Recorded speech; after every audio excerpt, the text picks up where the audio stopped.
The manual should have been ash and pulp 30 years ago, but it was waiting for me on the workbench, unburnt. I read the restoration instructions 5 times before I realized the engine I fixed could not have been built from those pages. The celebration was real. I stood in the square and watched them cheer, but the pump that brought water to the town came from a set of drawings that never existed. It was a warm November afternoon, not warm enough to work in shirt sleeves, but blue sky over the garage roof, and I was under a 1960s Massey Ferguson that someone wanted to drive in a parade. Oliver called me.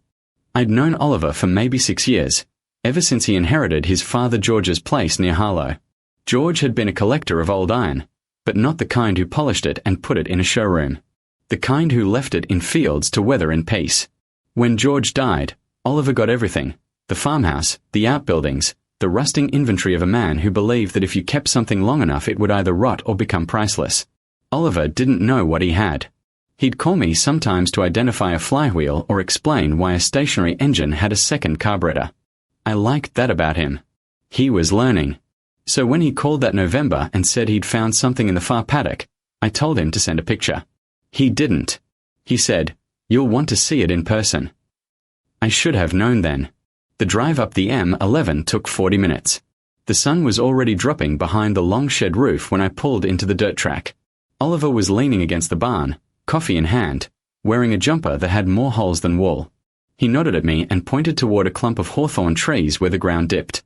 I saw the pump before I reached it. It was buried like a hip bone in the grass. A horizontal single cylinder from the early 20s, I guessed, with a flywheel that must have weighed 200 pounds. The barrel was caked in rust the color of dried blood, but the cylinder head was still bolted on. Someone had tried to protect it. A square of tarpaulin, now mostly shredded, had been draped over the valve chest. The grass had grown through the spokes of the flywheel. Buttercups. I knelt down and ran my finger along the casting. There was a nameplate, barely readable. *Thames Ironworks, Blackwall, London, 1922 star. Below that, something that looked like *Model E number 47 star. Model A, I said, half to myself. Never seen one. Oliver came up behind me. Dad said it was used to lift water from the well behind the house for 52 years. Then the electric mains came. He said they cranked it by hand when he was a boy. 52 years. 100 years from manufacture. That pump had moved water for the better part of a century, then sat in the same spot for another 40. And it was still there. Still whole. I looked at the cylinder. No visible cracks. The valve chest was seized, but that was soft metal. Brass, probably. I could free it. What do you want to do with it? I asked. Oliver took a long sip of his coffee. I want it to pump again. Not for anything. I just want to hear it. That was my mistake. That was the sentence that put me in this bed, staring at the ceiling, thinking about a piece of paper. Because I wanted to hear it too. I wanted to hear that first stroke, the water climbing the pipe, the rhythm that had been quiet for 4 decades. I wanted it more than I wanted to know the truth. We towed it back to my garage in Walthamstow. It took 3 hours. The trailer was too small, the winch cable kept slipping, and when we finally got it onto the concrete floor, I stood there in the electric teal light of the shop, looking at this thing that was older than my father, and I felt something I can't name. Not pride. Not ownership. Just a weight. This machine had a life. And I was supposed to give it another one. I started the detective work the next morning. The nameplate was legible if you held a torch at the right angle. Thames Ironworks closed in 1912. No, wait, that was the shipyard. The pump division had spun off in 1914, operated out of a workshop in Poplar until the war ended. After that, no one seemed sure.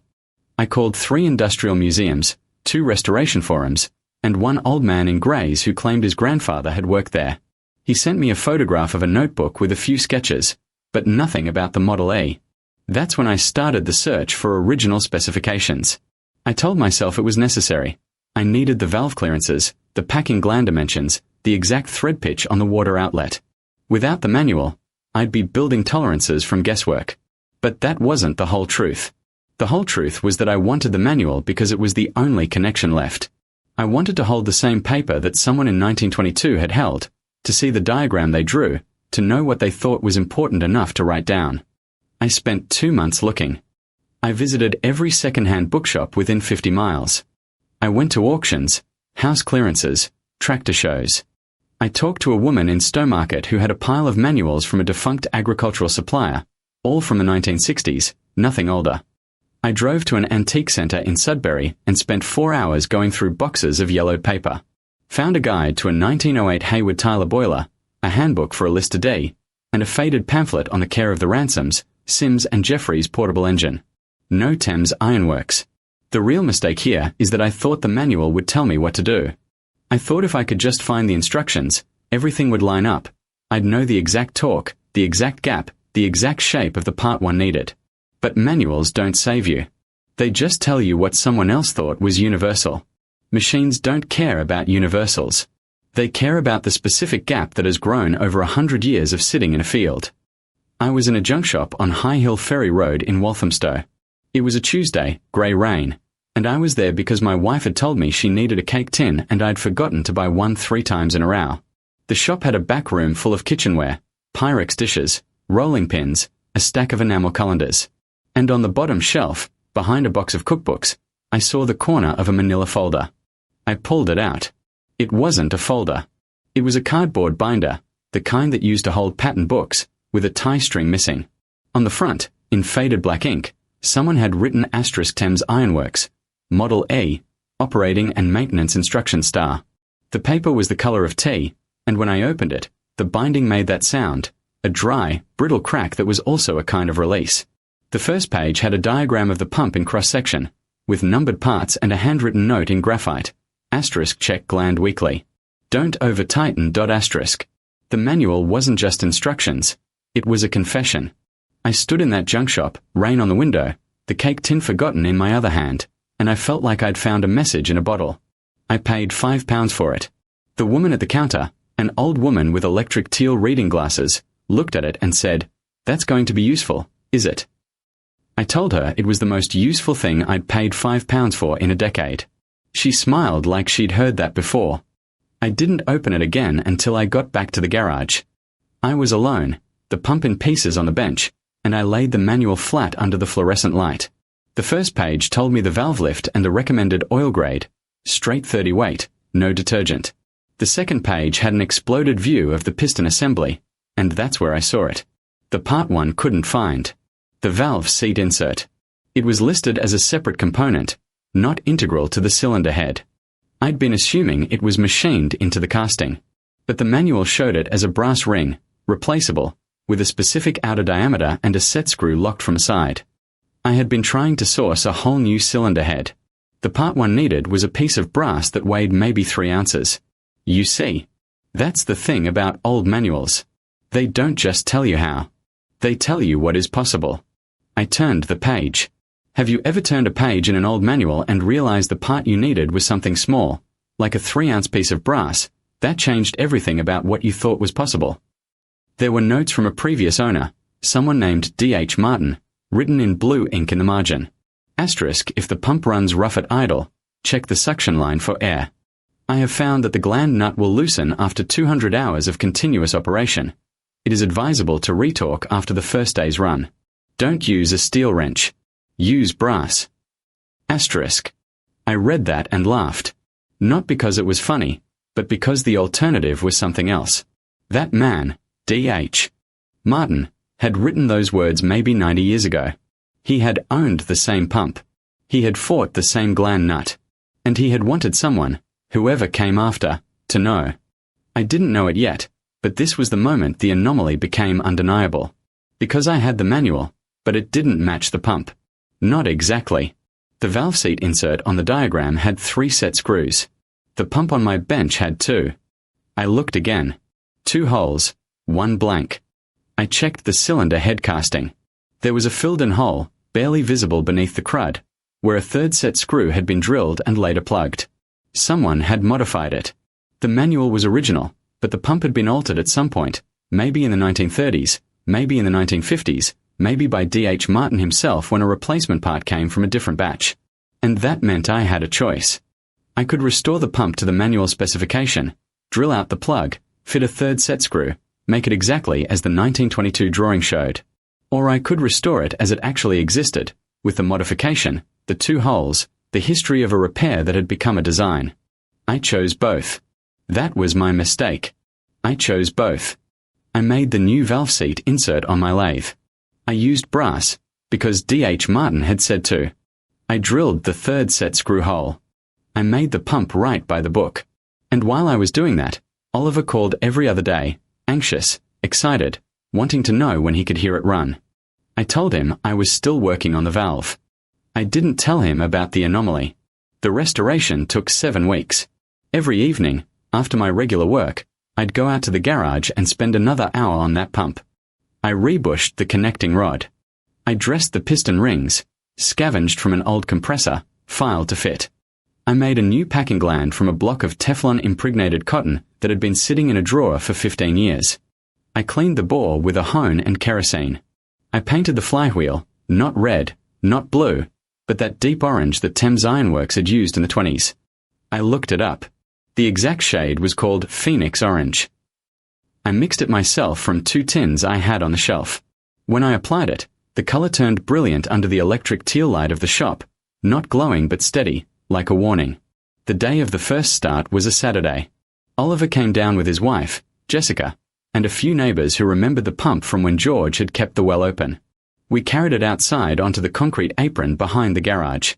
I had rigged a water tank on a pallet, and I'd already filled the suction line by hand. I primed the pump, checked the gland, and told Oliver to swing the flywheel. He looked at me. Me. You've got the legs for it, I said. I'm 63. He laughed. He grabbed the spokes and heaved. Nothing. The flywheel moved an inch and stopped. I adjusted the timing of the inlet valve, a fraction of a degree, and told him to try again. This time, the flywheel turned half a revolution and the pump coughed, a sound like a throat clearing after a long illness. Then it coughed again. Then the water came. Not in a steady stream, but in pulses, with each stroke of the piston. The water was brown at first, then clearer. Someone cheered. Jessica was recording on her phone.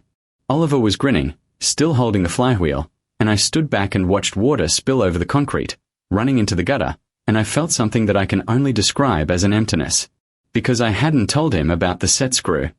I hadn't told him that I had drilled a new hole in his father's pump. That evening, after the neighbors left, Oliver and I sat on the tailgate of my truck and watched the pump sit silent in the dark. The water in the tank was still, and the orange flywheel reflected the security light. Oliver said, "My dad would have loved this." I said nothing. He used to tell me stories about the pump. I think it was his favorite thing. When the electricity came, he told me he felt guilty. Like he'd betrayed it. Oliver shook his head. Imagine feeling that about a machine. I did imagine it. I was feeling it right then. "The manual you found," Oliver said. "Can I see it?" But I couldn't hand it over, because the manual didn't just show how to restore the pump, it showed what had been there before. I had it in my jacket. I'd brought it because I thought I'd show him after the start, when everything was going right. But now I wasn't sure.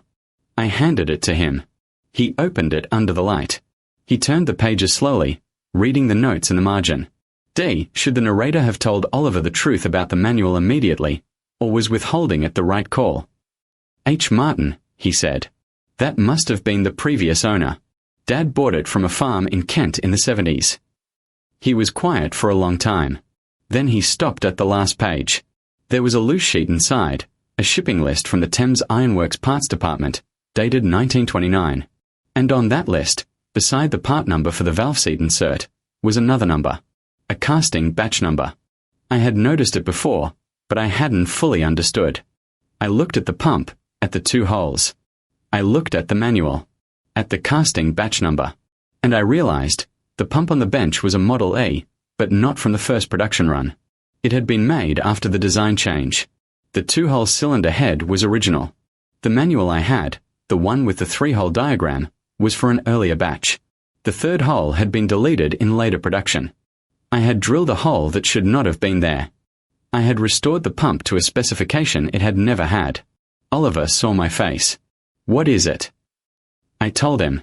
I told him the whole thing, the anomaly, the decision, the set screw, the hole I drilled.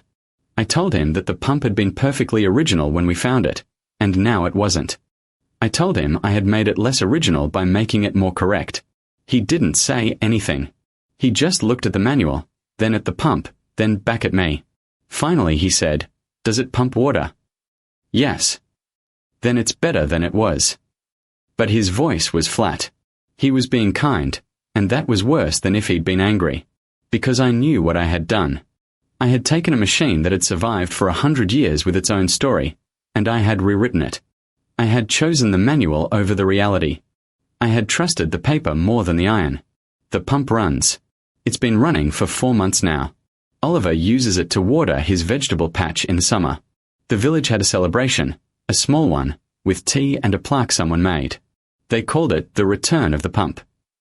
I stood in the back and watched the orange flywheel turn, and I felt the weight of a decision I cannot undo. Have you ever done that? Made something better by someone else's standards, and worse by your own, and known that you will never be able to tell anyone the full cost? I'm lying here at 3 a.m., and I keep thinking about D.H. Martin. He wrote in the margin, * don't use a steel wrench. Use brass. * He never said what to do when the truth costs more than the lie that replaced it. He never said how to look at a machine that you have improved and feel like you've broken it. The manual is on my nightstand. I keep it there. Sometimes I open it and read the note about the gland nut. I try to imagine D.H. Martin standing in the same spot I stood, turning the same wrench, feeling the same uncertainty. But I can't. Because he didn't drill the wrong hole. He had the real pump. He had the real manual. I have a manual that was printed in 1922 and a pump that was cast in 1927, and I tried to make them agree. And I almost succeeded. I almost convinced myself that it didn't matter. But the pump knows. The metal remembers. You just have to treat it right. And I didn't. I treated it like a problem to solve, not a story to keep. Tomorrow I'm going to drive to Harlow. I'm going to tell Oliver that I want to pull the cylinder head off and replace it with a 2-hole part that I can machine from a casting. It will take weeks. It will undo everything I did. And when it's done, the pump will look exactly like it did the day we found it in the paddock. Same rust, same scars, same 2 holes. Same history. I don't know if he'll let me. I don't know if it would even matter at this point. But I can't keep lying to the flywheel. The ceiling is the same color it's always been. White with a crack that runs from the light fixture to the corner, like a vein in stone. I've been staring at it for hours. The manual is still on the nightstand. The binding is still cracked. And I am still here, trying to decide if fixing a thing means making it new, or letting it stay the same. I don't know the answer. But I know this. The pump was silent for 40 years, and it was whole. Then I came along and made it talk again. And now it's not whole anymore. And that is the specific exhaustion of being right about something no one with power will act on. Because Oliver doesn't care about the set screw. Jessica doesn't care. The village doesn't care. Only I care. And I care so much that I can't sleep, and I can't look at the flywheel without seeing the shadow of the hole I drilled. The manual is open to the page with a note from D.H. Martin. I can read it from here. * if the pump runs rough at idle, check the suction line for air. * It doesn't run rough. It runs perfectly. And that's the worst part. That hole in the flywheel.